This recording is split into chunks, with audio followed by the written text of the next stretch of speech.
En RTVC, conversemos en paz.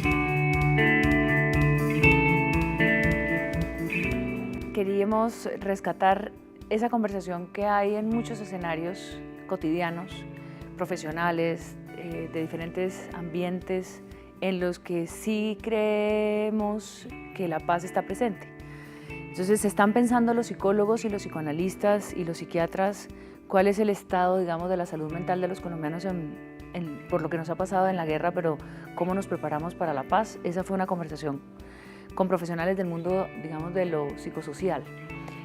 ¿Qué pasa con las iglesias, con las creencias, con la fe, con el perdón, con el compromiso por la solidaridad que profesan las religiones, los credos, y que se están cuestionando y preguntando también cuál es su papel en la paz? Esa fue una conversación justamente para los líderes espirituales.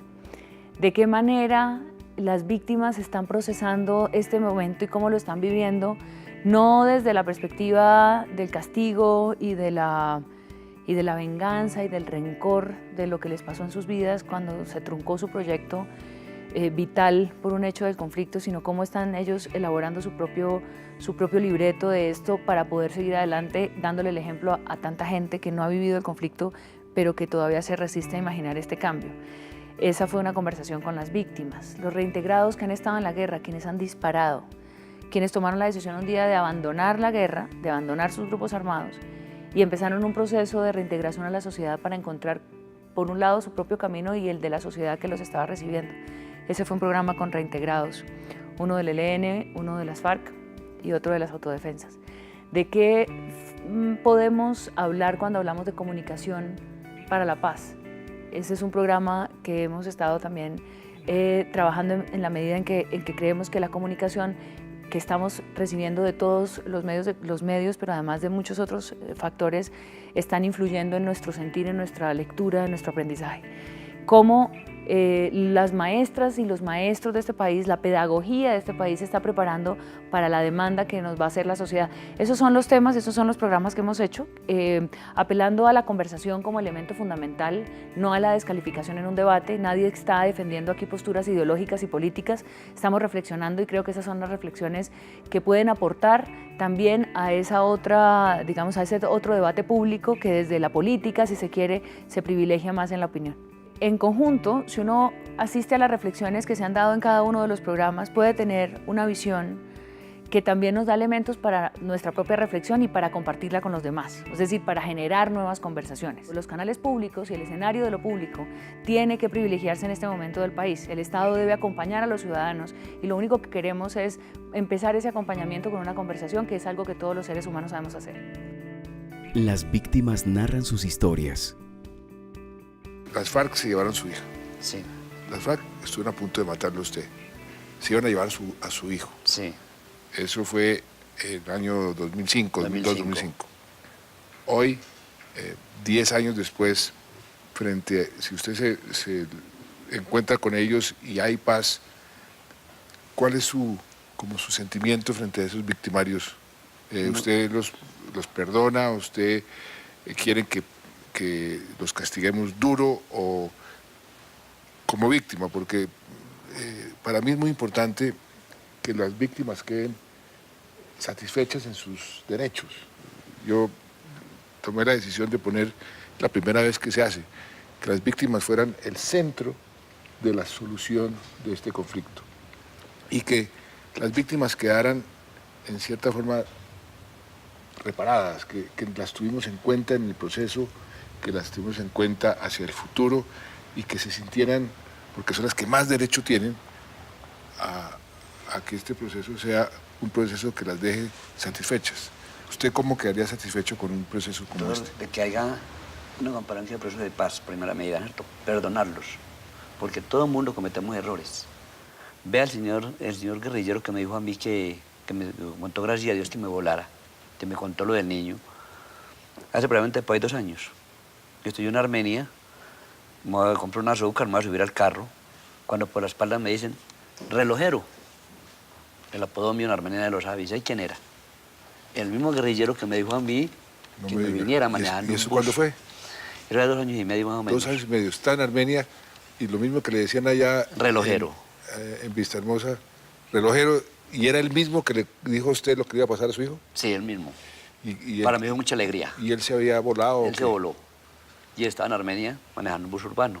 ¿Y ustedes se ven? Y por la espalda me conoció, sí, doctor. Y me conoció por la espalda. Y me dijo, entonces nosotros en minutos, en segundos cambiamos número de celular. Hicieron como empatía. Para mí es mucha alegría. Las víctimas somos víctimas. Yo pasé de decir que era sobreviviente, por la actitud que tengo ante la situación, a entender que sobreviviente es Juan Carlos, que estaba allá y no se murió.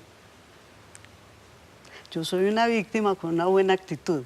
Si tú miras en la estadística, yo creo que Urabá es más fácil contar los que no son víctimas que las que son víctimas. Es más fácil, porque usted de una u otra forma, directa o indirectamente, es víctima. Violencias intrafamiliares, una cantidad de cosas que eso lo hacen víctima, lo hacen víctima. Entonces, de pronto nosotros, quizás ya usted aprende como esa piedra que le cae agua, ella se vuelve inmune o ella cría una lama que le sirve de protección, que el que pisa ahí se cae. Ya usted se vuelve inmune y ya usted se asocia y se vuelve ya, se acostumbra. La no repetición, que es tan importante, y lo que uno percibe es que las víctimas, entre sus derechos está el derecho a la no repetición, y que es lo que más anhelan, que esto no le vuelva a pasar a nadie más nunca. Ahí están los derechos, el derecho a la verdad, el derecho a la reparación simbólica o lo que sea, pero el derecho a la justicia. Muchos quieren y otros no, otros simplemente con que les pidan perdón o que les digan la verdad se sienten reparados. Sí. Pero todos sí quieren la no repetición. Pero es que hablábamos del perdón, y el perdón es una cosa que no se toca mucho porque la gente asume perdón como olvido, y eso no es cierto. No, eso no. El olvido no existe, pero el perdón es para liberarme a mí, para no entregarle más Energía de mi de su vida al victimario. Usted oye hablar de un proceso de paz. Usted oye que se está negociando la paz. Pero yo no sé si en la mentalidad de cada uno, porque cada quien tiene una manera de pensar distinto, puede ser que diga usted, bueno, pero es que se está negociando en determinado sitio y se está negociando con X, o con B, o con C, ¿no? O sea, yo no sé si eso de pronto algún día hará parte para que yo mitigue o de alguna manera vea la tranquilidad, pero si todos esperamos la paz, todos como colombianos esperamos la paz, todos queremos la tranquilidad, todos esperamos dormir tranquilo, tener nuestras cosas, sin problemas, sin nada, y no desplazarnos a otro sitio, ya estamos allí. Bueno, allí empezamos a construir, a montar una piedra sobre la otra, y allí queremos permanecer sin dejar de tener en cuenta que somos víctimas y seguimos siendo víctimas. Y aunque usted o el Estado repare, porque de alguna manera lo reparan, pues uno nunca, como dice ella, ninguna mamá entierra a su hijo. O sea, usted por mucho que mitiguen su dolor, siempre va a estar dentro de usted ese dolor. La reparación, como lo decía Marta, la reparación, también las víctimas simplemente quieren que las tengan en cuenta. Una reparación necesariamente tiene que ser simbólica, pero por eso estamos reparando a las víctimas. Por eso yo hice aprobar una ley. En el Congreso aquí vino el secretario general de Naciones Unidas a la firma de esa ley, porque era una cosa histórica. Comenzar a reparar a las víctimas en medio del conflicto, eso no lo ha hecho ningún otro país.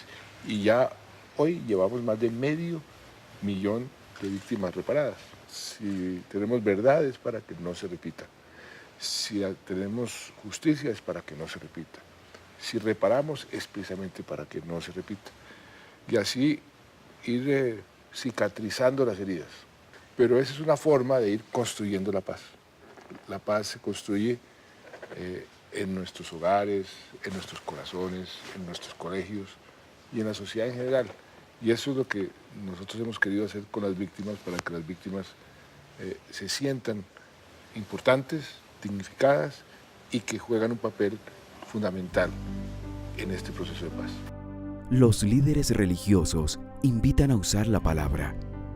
Este espacio está pensado para provocar las conversaciones como método también de pedagogía para la paz, como construcción de bases de respeto, ¿no? Que a través del diálogo se puedan estar construyendo nuevos referentes de nosotros mismos, de cómo nos tratamos entre nosotros mismos y cómo vamos a ser capaces de aprovechar este momento, esta ventana que se abre con el acuerdo de paz, para empezar a pensar esta sociedad de qué se tiene que sanar. 60 años usando armas no nos han servido más que tener dolor, tragedia, muerte. Y que lo significativo de La Habana y lo que queremos asumir los colombianos es que la palabra se hizo conversa y estamos dialogando. Entonces, como que el mensaje para todos los colombianos: ya no más armas en ningún escenario, en ningún espacio. ¿Por qué? Porque lo que tenemos que usar ahora es la palabra. Y ojalá que nosotros aprendamos a usar la palabra amable, la palabra dulce. Como dicen los NAS en Colombia, hay que usar la palabra dulce y el caminar sereno. Entonces, ese mensaje que nos llegan de las culturas ancestrales, ustedes, para todos los colombianos, son terriblemente significativas. Nada más de armas, las armas son el fracaso de la palabra, escribíamos en la carta que hicimos todas las iglesias y fes. Entonces, a mí me parece que es algo muy simbólico para esta agenda subjetiva que le queremos proponer al presidente, que le queremos proponer a Colombia. Ahí tenemos una sociedad totalmente militarizada y tenemos unos mensajes inclusive desde el exterior que son supremamente fuertes, validando el uso de la fuerza y de la importancia del uso de las armas para resolver cualquier diferencia que tengamos. Yo creo que eso no lo podemos tapar con un dedo, no, eso hay que reconocerlo, y eso requiere inclusive toda una reforma estructural para abordar este tipo de temas.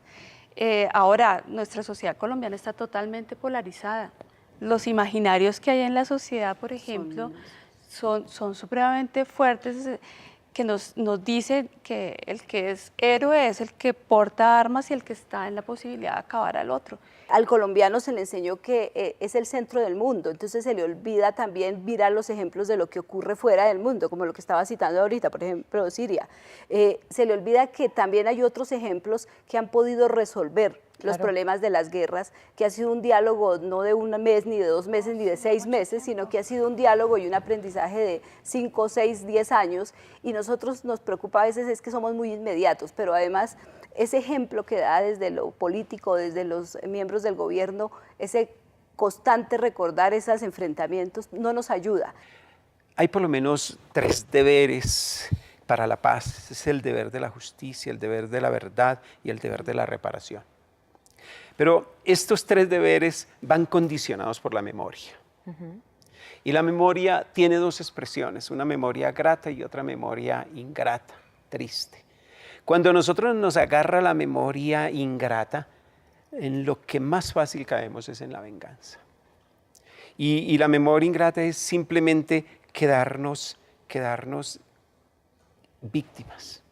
En la lengua guayuna que no existe el término perdón. Resulta que el perdón va implícito en la reparación, sí.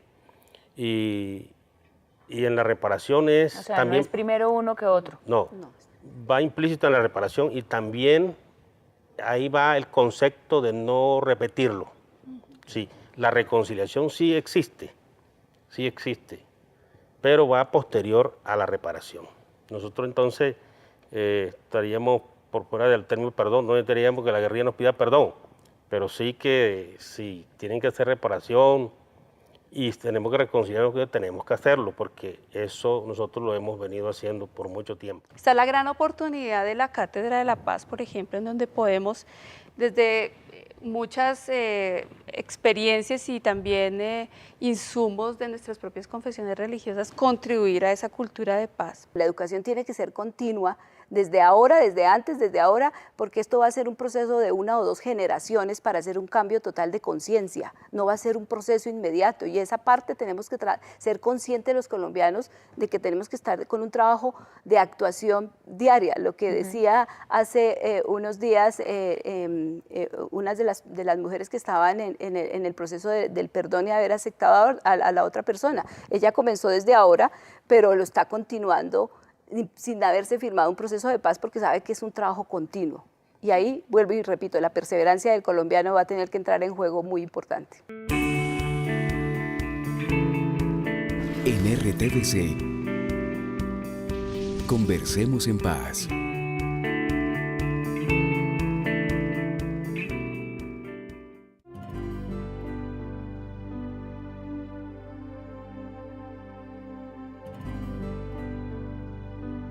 Si queremos terminar este conflicto armado, esta guerra, pues tenemos que entender la cantidad de sentimientos, de emociones que produce una guerra y cómo podemos cambiar esos sentimientos, esas emociones y encauzarlas en una sociedad en paz.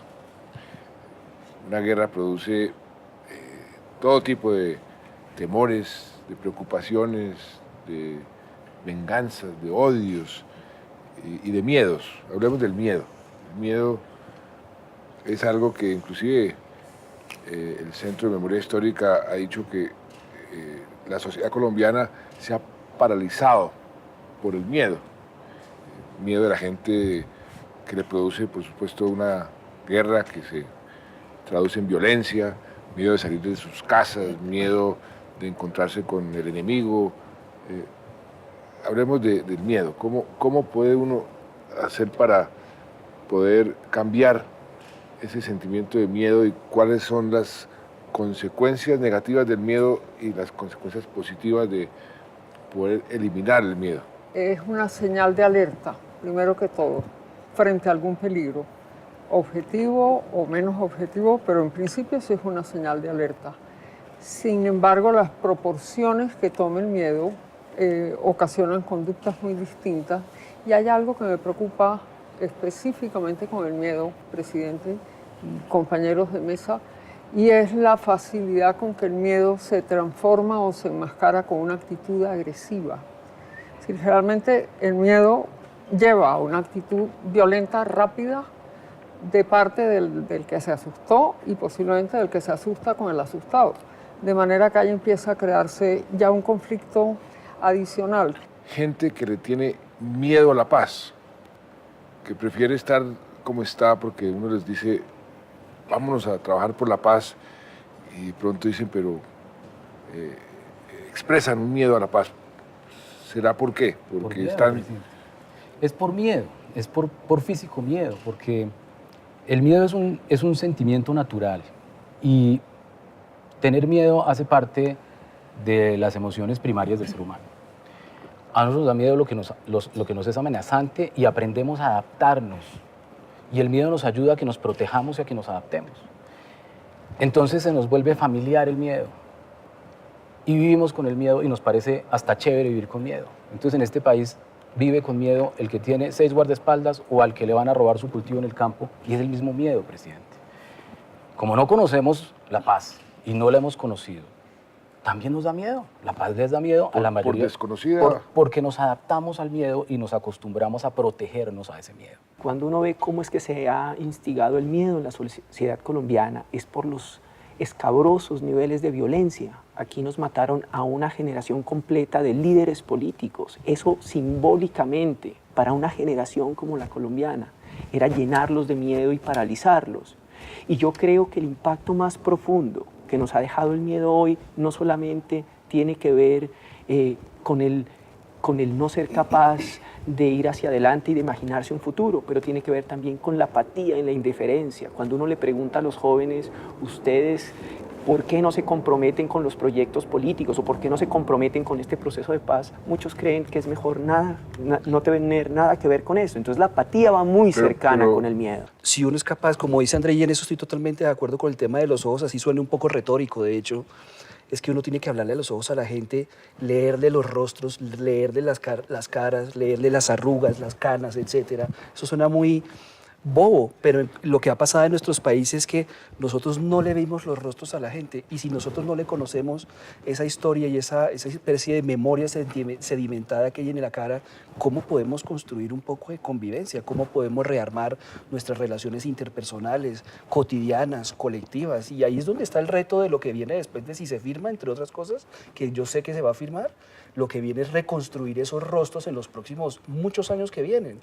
Y esas relaciones que dependen son de cercanía. Y eso que ustedes llaman confianza, yo lo veo también como convivencia, como saber estar con otros, no obstante nuestras diferencias, siendo conscientes de las historias que nos han fracturado. Respetar las diferencias, que es tan importante. ¿Por qué cree usted que somos, los colombianos, hemos sido tan pacientes con la guerra durante tanto tiempo y tan impacientes con la paz, con la posibilidad de paz? Eso es una buena pregunta. Yo creo que realmente la respuesta sencilla para eso es, ese es el impacto del conflicto armado. El impacto de un conflicto armado, como se mencionaba antes creo, es que uno se acostumbra a la guerra. Y que uno se acostumbra a la guerra y al no ser capaz de imaginarse la paz, uno cree que lo que está ocurriendo en La Habana es una transacción bancaria y quisiera verla firmada al día siguiente, pero eso tiene consecuencias, digamos, tiene causas que van incluso más allá del conflicto armado, que se retroalimentan de otro tipo de instituciones culturales que nos han conformado como sociedad, que tiene que ver, por ejemplo, con el surgimiento del narcotráfico, que tiene que ver con el dinero fácil, con el yo hago la trampa para sacar las cosas rápido. Los colombianos, en general, en esta maraña del conflicto armado, nos hemos acostumbrado a tratar de encontrar la vía corta para resolver nuestros problemas. Y entonces creemos que si las cosas no se resuelven rápidamente, entonces no funcionan. 7 millones de víctimas según la unidad de víctimas, más o menos el 20% de la sociedad colombiana. Les dije, ahora, piensen, ¿qué habría pasado si ese 20% hubiera sido en su familia? ¿Cierto? Y creo que es esos ejemplos que son capaces de conectarlos con lo que tú mencionas, que es entender que aquí hay una sociedad colombiana que para ir a ver un partido de fútbol de la selección Colombia se pone una camiseta amarilla, pero cuando hay que ir a ayudar a las víctimas que están desplazadas en Soacha, nada tiene que ver con nosotros, es cuestión del Estado. De las discusiones más difíciles en la creación de las comisiones de la verdad es que la guerrilla, por ejemplo, quiere que sea su verdad la que quede consignada en las comisiones de la verdad. El ejército quiere que su verdad, es que nosotros combatimos fue a unos guerrilleros que estaban en contra de lo que nosotros estábamos defendiendo. Los otros decían, la verdad es que nos obligaron a ir a las armas porque en la situación, entonces cada uno tiene su verdad, pero para el ciudadano común y corriente pues también hay otro efecto diferente, no está buscando su verdad sino la verdad.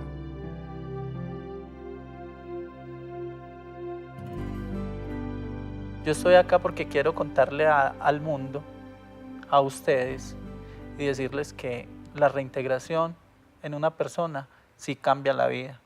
O sea, uno vuelve a nacer.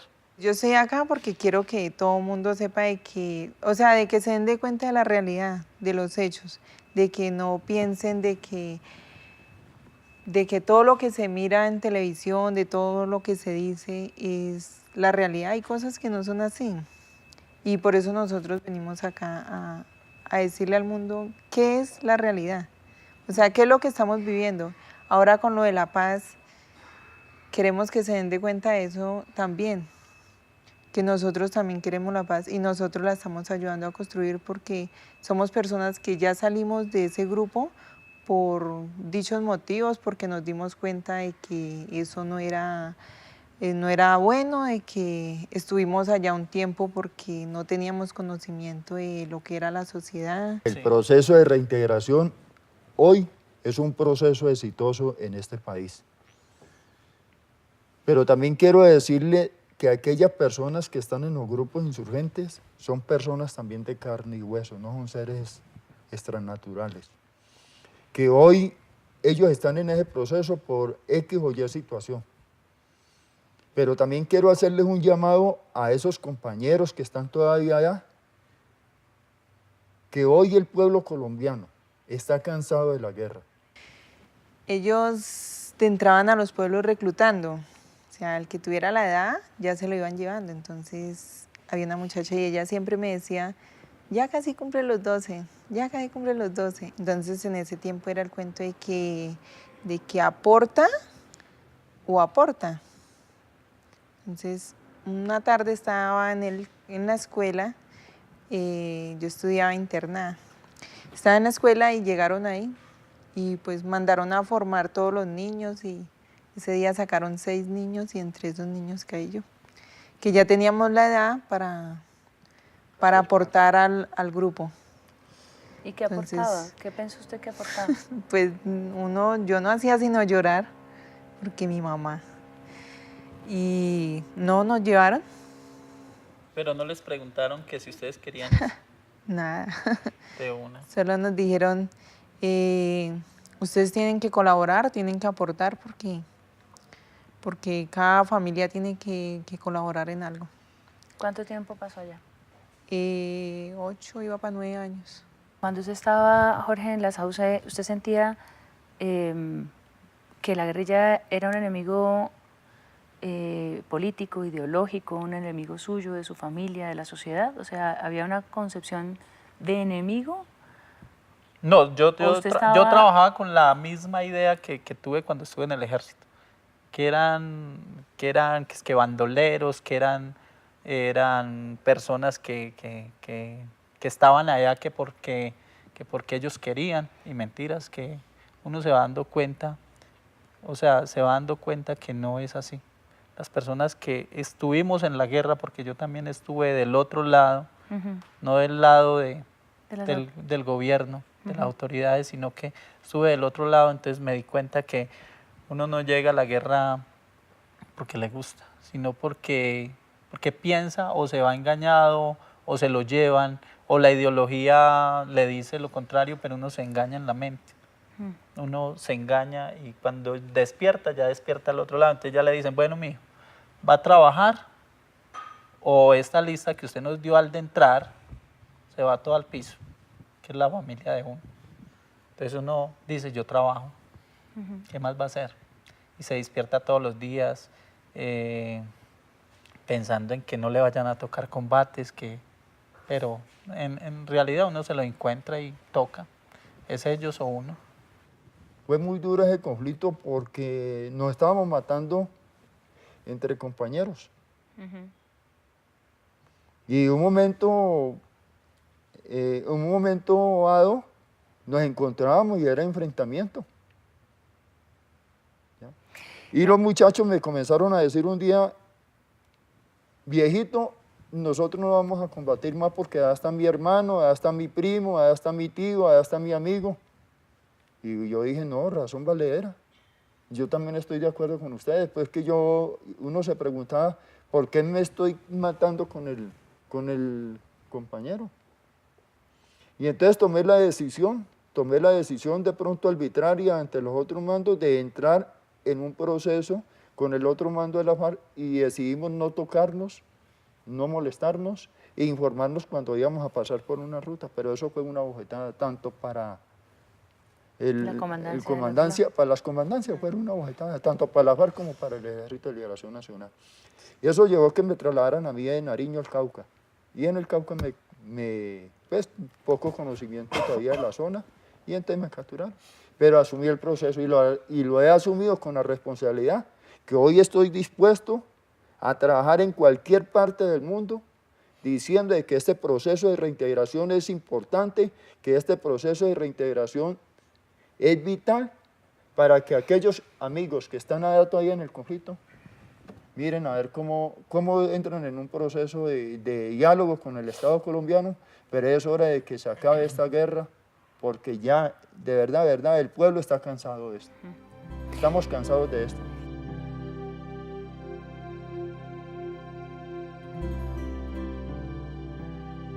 ¿Qué tenemos que aprender los colombianos para poder enseñar la paz? ¿Qué es la paz? ¿Qué tenemos que asimilar nosotros primero? Yo diría que, en primer lugar, me parece muy importante este escenario y agradezco la oportunidad de estar aquí. Me parece que usted lo ha dicho muy bien, señor presidente, que el tema de la educación para la paz no es un tema solamente que compete a las instituciones educativas y al escenario de la educación formal.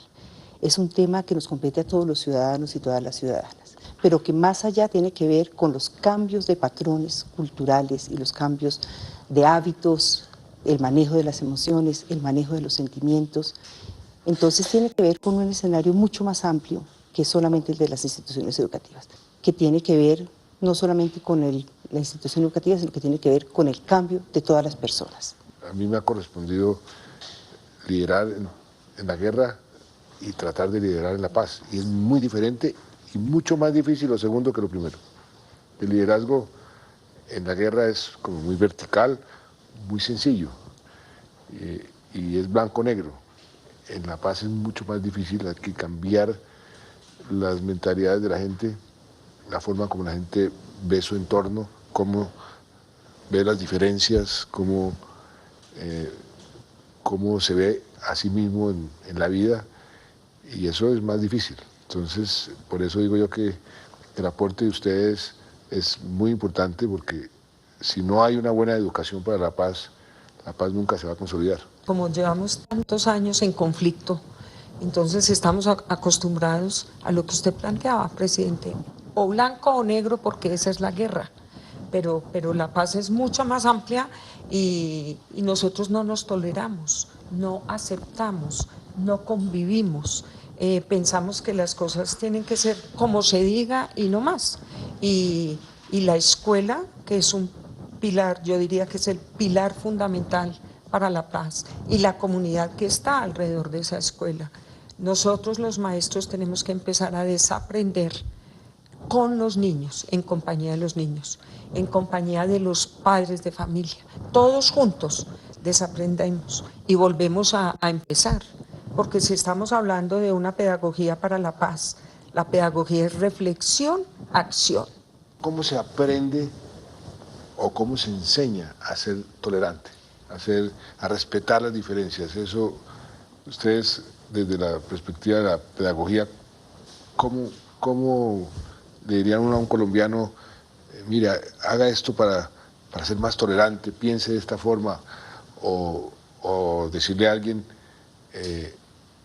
aprenda usted a ser tolerante, o enseñe de esta forma a nosotros a ser tolerantes? ¿Cómo sería eso? Yo creo que en este momento el país tiene una oportunidad muy importante a partir de la Cátedra de la Paz. Estábamos conversando antes de que usted llegara justamente sobre el tema y pensando qué es lo importante de esa Cátedra de la Paz. La Cátedra de la Paz entonces tiene que ser un instrumento pedagógico que no solamente nos lleve a temas cognitivos, a que aprendamos cuántos procesos de paz hubo, cuántos presidentes estuvieron firmando la paz. No solamente tiene que llevar ese proceso cognitivo, sino que tiene que llevar un proceso de enseñanza-aprendizaje que tenga el manejo de los sentimientos, el manejo de las emociones, el manejo de los conflictos. Eso hay que aprender. Existen unas estrategias, hay juegos de roles, hay dilemas morales, hay estrategias narrativas, hay muchas estrategias pedagógicas que Colombia tiene que ponerse a escribir para poder contar cómo le vamos a narrar a un niño el proceso de Caguán. ¿Será que se lo tenemos que contar? ¿Cómo le vamos a contar a un niño la historia de las víctimas de Bojayá? ¿Lo vamos a contar en las instituciones educativas o eso será un campo de reflexión solamente? Eso no lo tenemos resuelto. Pero yo pensaría que sí. No lo tenemos resuelto porque nunca se ha hablado de esa constitución. Pero a la pregunta, ¿le debemos contar? Yo creo que lo que tenemos que sí. Yo diría que sí. Porque claro. parte de además, para no repetir, si logramos la paz, para no repetirla tenemos que contar lo que pasó. Claro, y cada uno tiene su enfoque y su verdad. Y su enseñanza también y su Entonces, aprendizaje. esa es parte de la tolerancia. El decreto, por ejemplo, de Cátedra de Paz, reconoce solamente 3 temas en este asunto, que es memoria histórica, la historia de los acuerdos y justicia y derechos humanos. Pero hay muchos otros temas que sí deben entrar a la institución educativa, por ejemplo, reconciliación. Y eso para la vida en general. Yo creo que no solamente... Por supuesto, sí. exacto. Y los, digamos, los actores principales de un proceso de esa naturaleza, uno pensaría que serían los maestros. Sí, somos fundamentales. Uno comenzaría por ahí. ¿Qué otros actores fundamentales? Los padres de familia con sus hijos, su hogar, su entorno. Colombia tiene una tradición muy amplia de educación para la paz. Estamos trabajando organizaciones desde hace más de 20 años en este tema. Y no solamente somos maestros, también, por ejemplo, líderes comunitarios, organizaciones de base, madres que han tenido problemas con desplazamiento, con los falsos positivos. Ellas se han organizado y han empezado también a hacer unos procesos educativos para sanar esos dolores. Nosotros tenemos que dialogar, nosotros nos tenemos que meter por la parte de la educabilidad, de la formación, porque nosotros estamos pensando que solamente se va a hacer proceso de paz si nos metemos a un aula.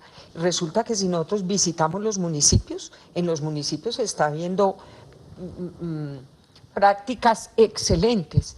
Yo estaba en la Secretaría de Cultura de Risaralda, en un municipio, a 1 hora de la cabecera del municipio, había un grupo de estudiantes y había una empresa que quería que se formara algo con la música, porque la gente, y yo estoy de acuerdo con eso, el arte nos va a ayudar mucho en este proceso de paz. Y decían, ¿cómo lo hacemos? Y los niños, entre ellos, se sentaron y decidieron que la clase de música no podía ser inmediatamente porque había un solo niño que tenía que caminar 1 hora para llegar allá. Llegaron al acuerdo de que esperémoslo a él. Y mientras tanto nosotros aquí, ¿qué hacemos? Profe, entonces usted, ¿por qué no nos ayuda a hacer las tareas? Eso es paz, eso es proceso, eso es diálogo, eso es convivencia, eso es un acercamiento para poder que todos logremos llegar allá. En RTBC, conversemos en paz.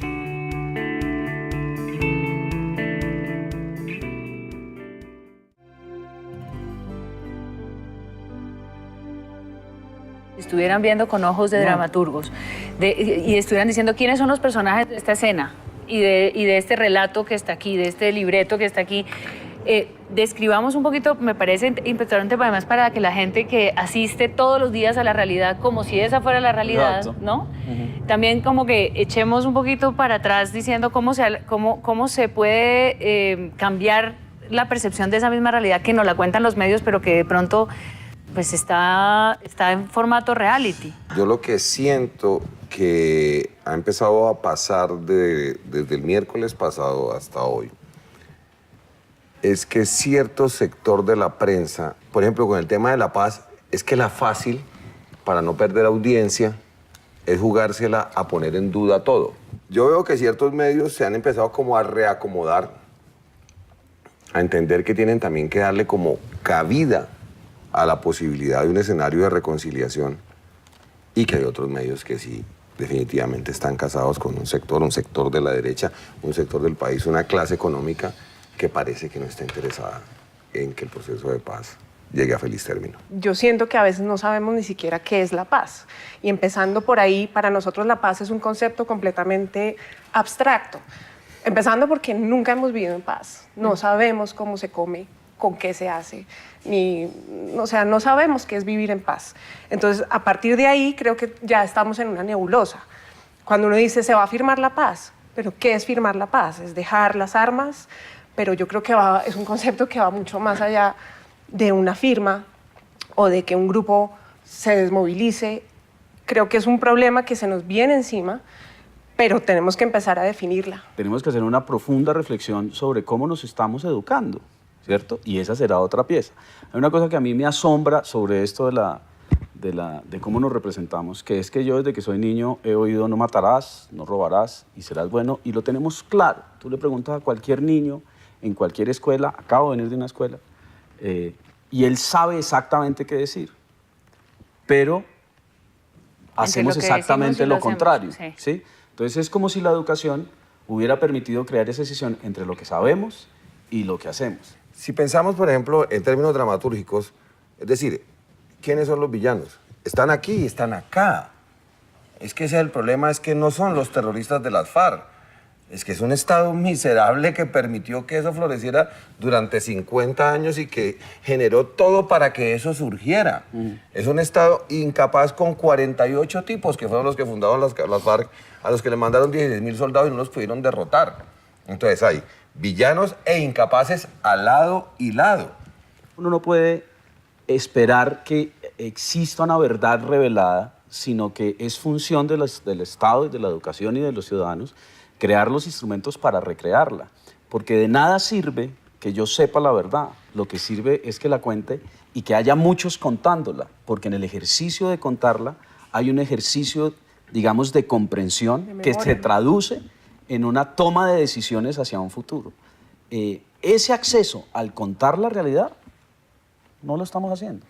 Pues, uno solo tiene, por decir cualquier cosa, si vos me preguntas qué verdad en este momento para mí sería fundamental, diría yo que está en el relato de las víctimas. ¿Sí? ¿Por qué en el relato de las víctimas? Por varias razones. Primero, porque son los que les ha tocado todas las cabronadas que les han pasado. Y entonces ellos saben quiénes fueron, por qué fueron, y nos pueden decir además cómo vamos nosotros ahí. Pero además no solo se han quedado en eso, sino que han empezado a crear unas estrategias de resiliencia y de perdón. Además está en ese relato, digamos, la dimensión del futuro. De lo que estaba diciendo Nico, que de dónde va a aparecer la verdad, que por ejemplo que puede aparecer de las víctimas, yo creo que tiene que aparecer es de toda esa polifonía, sin duda, de esa sumatoria de voces. Yo solo me refiero que esa es una pieza, es una pieza fundamental, importante, y que está ahí, y que es un momento histórico. Pero creo que es muy importante que los victimarios también suelten su verdad, porque hay algo que le tiene que pasar a uno, es acostumbrarse a oír esa verdad y a que las tripas se acostumbren a oírla. Porque acá hay mucha cosa horrible para contar. Sí, pero... O sea, perdóname, lo del alemán hace como un mes. Es horrible. Sí, pero es buenísimo, ¿me entiendes? Es muy importante. Es muy importante que pase. Muy importante que digan, yo hice esto. Colombia es un país que nunca ha creído en las instituciones. Y razón tiene, porque nunca las han representado. Ahora, quizás sea la gran oportunidad para decir que la institución empieza a representar a los colombianos, ¿verdad? Y para eso toca hacerlos partícipes de ese orgullo, claro, que es en este momento ese proceso de paz. Y ahí yo creo que toca hacer un esfuerzo de comunicación. A veces yo me ponía a pensar, ¿por qué no hacer, como fue tan difícil? Porque es que el tema es que los colombianos no saben lo difícil que debió ser eso, ¿verdad? Porque eso debió ser dificilísimo. Entonces yo a veces hablaba con un rector de una universidad y decía, ¿por qué no hacemos simulacros en todas partes, para que vean lo difícil? Sí. Insisto, porque es que la gente está simplemente viendo un resultado que es aparentemente fácil. E insisto, es un tema pedagógico. Y no ha empezado a amar y a relacionarse con el camino que produjo ese resultado. Entonces a lo mejor necesitamos un gran simulacro en ese sentido, claro, de cómo se generan acuerdos. Pero además tenemos todas las instituciones educativas para hacerlo. Claro. Después de 1810, ese es el triunfo más grande que hemos tenido nosotros como sociedad, que es la posibilidad de darnos una alternativa, de mirarnos hacia el futuro y decir, podemos construir un país mejor y dejar de estar llenándonos de pajaritos la cabeza, que tenemos recursos naturales, que tenemos, que no sé qué, y como en el cuento, pero que tenemos una cantidad... No le gusta ni siquiera. No la he visto, no la he visto, pero estoy pensando en esa cantidad de carretazos que nos vivimos echando a todo momento, que somos lo máximo, sí, pero seamos lo máximo de verdad, seamos una sociedad de verdad que aspire a vivir en paz, que aspire a tener una construcción de futuro, que aspire a tener un cambio de verdad del modelo económico, donde hay muchas personas que tienen que esto se tiene que reducir, y eso es innegable. Yo sí creo que hay algo del arte que transforma. Hay algún espectador, yo lo he vivido cuando soy espectadora de algo que me sorprende y que es capaz de darme un entendimiento diferente de la realidad, y en esa medida me transformo, y ha sido a través del arte. Ahí es cuando yo creo que ese ejercicio artístico sirvió, no solamente para el que lo hizo, sino también para el que lo está viendo. Y esta creo que es la gran oportunidad, si sentimos orgullo por esta firma, por este, digamos, proceso, que además yo de verdad me siento orgulloso.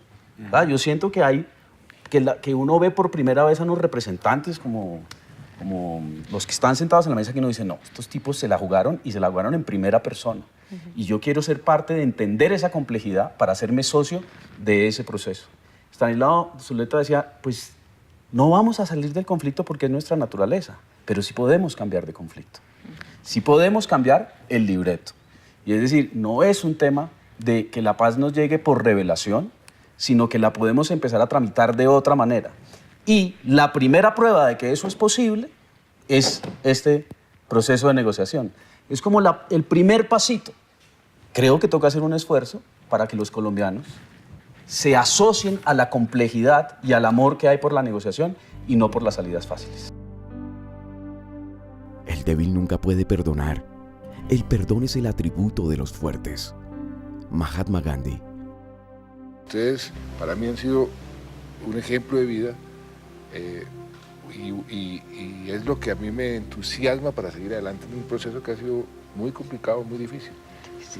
Yo veo a personas como ustedes que me cuentan sus historias y digo, no, yo tengo que perseverar aquí hasta llegar al final de este proceso, porque ustedes son los que están dándole el ejemplo al resto de la sociedad. Uno, donde hay conflicto, uno se come una gallina, ¿no es cierto? Un concho de gallina, no lo alimenta a uno. En cambio, como ahora vivo en Armenia, vivo del juguito de mandarina y me como un caldo de huevo, soy feliz y dichoso. Porque una gallina me la como por allá, en una montaña, y no me sabe bueno. Prácticamente desde el momento en que inició el proceso de conversaciones entre el gobierno y las FARC, hemos dicho, no se levanten de la mesa. Absolutamente. Señor presidente, y los distintos actores armados, ahora FARC, pero también exhortamos al ELN. La ruta es a través de estos procesos de conversaciones. Sí. Les solicitamos encarecidamente que lleguen a acuerdos. Realmente nosotros todos los colombianos tengamos confianza en lo que se acaba de firmar. La tarea de ahí adelante va a ser difícil, tanto para ellos como para nosotros. Pero ahí tenemos que llenarnos de confianza todos. ¿Se tienen que preparar más los que vienen o los que están recibiéndolos? O sea, la sociedad.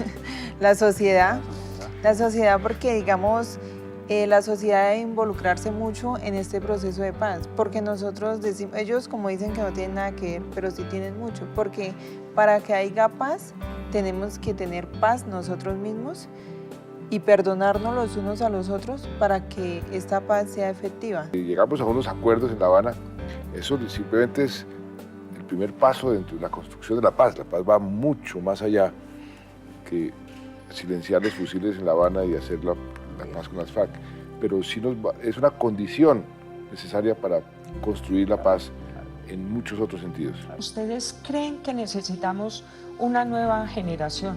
Y no es que creemos que la necesitamos, sino que la vamos a tener. Y el trabajo va a ser mucho más fácil. Porque es que nosotros, bueno, los que vienen más abajo y también nosotros, somos la generación del rencor porque hemos vivido en eso. Pero si empezamos a ilusionarnos con esta escuela de inclusión, de diálogo, con que el proceso va a empezar, obvio que los niños dentro de 3 años, los niños de primera infancia que van a ingresar a transición, ya no tienen el pensamiento bélico. A mí sí me gustaría ver a las partes que están sentadas negociando, esas manos empujando el carro, el bus, lo que sea, el expreso paz. Yo pienso mucho en la marcha que hubo en el 2007, que fue contra las FARC. Creo que es una de las marchas más grandes que ha habido. Una marcha de odio. Fue una marcha de odio. A mí me gustaría que ese día hubiera una marcha igual de concurrida, multitudinaria, pero a favor de la paz y en aplauso hacia esa firma. Espero que ese día en que se firme la paz suceda algo que fue lo último que me dijo Antana Mocus, que me dejó con el ojo cuadrado, porque creo que es eso. A lo mejor a partir de ese día la gente podría salir sonriendo en la cédula de ciudadanía.